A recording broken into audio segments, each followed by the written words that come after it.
Everybody's talking about this. Let's bring in ABC News medical contributor Dr. Alok Patel and ABC News contributor and managing partner at the Cochrane firm, Channa Lloyd, with a legal perspective on it all. Great to see you both. Thanks for joining us. Dr. Patel, is this the right call right now? Kenneth, I see two issues. Number one is in terms of the timing. This feels a little bit early. No one expected the mandate to stay in place forever. We were actually going to reevaluate all the data in early May.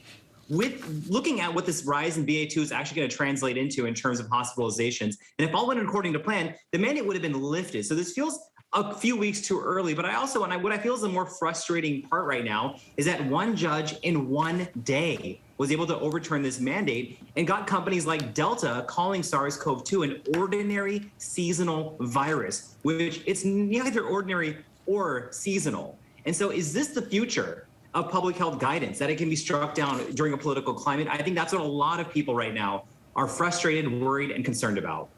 And Channa, many people have been kicked off flights, banned from certain airlines for not complying with mask mandates. We've all seen the viral videos. We reported on those.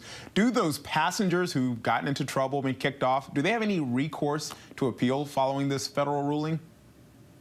I mean, what we're going to see is we'll have to see where this ends. This actually can still be challenged, and we haven't seen whether or not the Justice Department is going to continue to challenge it and see whether or not they want to test the viability and the constitutionality of this decision. So once we have that final determination, then we'll know what type of rights these previous passengers have once it's been decided. Dr. Patel, I was actually on social media and I saw people documenting their experiences on planes when this ruling came through, when the announcements were made. We saw at the top of Gio's piece there. There were people who obviously decided to keep their mask on while others were cheering and ripping them off. For those who choose to still wear a mask while flying or on public transportation, including the immunocompromised, is there a certain mask they should use? Kenneth, the same rules still apply. A higher quality mask is always going to be better. Trying to avoid those cloth masks and making sure you're getting something with 3 layers. KN95 is really the way to go, and N95 does need to be fitted, but for anyone who has access to one and it fits well, you're still going to get good protection, even if it's that one-way protection. Now, we don't necessarily anticipate, based on data in the past, that there's going to be this unsurmountable set of outbreaks on airplanes, but we think about what actually happens in transit. When you're at the terminal, when you're at stores, when you're in those shuttles, there's so many points of contact that come around flight travel that is also something to pay attention to as well. But if we're being realistic, I don't think that we're going to see this heightened level of transmission right now over the next 2 weeks. But I do feel for people who are immunocompromised or people with children under the age of 5 who now have to fend for themselves and hope that the community still has the same selflessness that they do when there's a peanut allergy on the plane. Channa, what could this mean for enforcing air travel restrictions moving forward now that people are not required to wear a mask?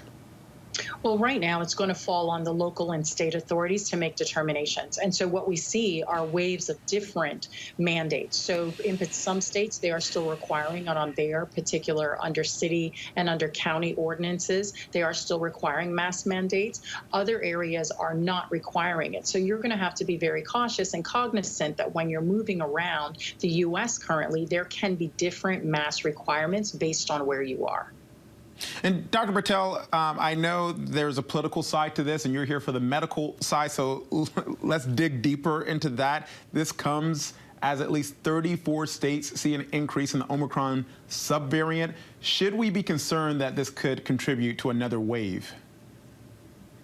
Simply put, we don't really know. Like I said, the good news is that this so far has not translated into the same level of hospitalizations and severe illness that we saw with previous waves. We simply don't know the magnitude. We're in a much better place in terms of vaccine-acquired immunity and the natural immunity that's out there as well. We can't discount the potential effects of long COVID either. But again, Kenneth, when we talk about and we give the public reassurance and say things like, there are antivirals available, and if you're immunocompromised, check in with your doctor and make sure you get Evusheld. These are not necessarily available to the wide swath of Americans out there, especially those who have limited healthcare access. So we do need to see not only a little bit more data about what BA2 is truly going to turn into and what the litmus test of reopening everything and lifting guidance is what that's going to translate into. We also need to make sure we're speaking out for all Americans out there, including those who are vulnerable and may not have immediate access to antivirals and other treatments.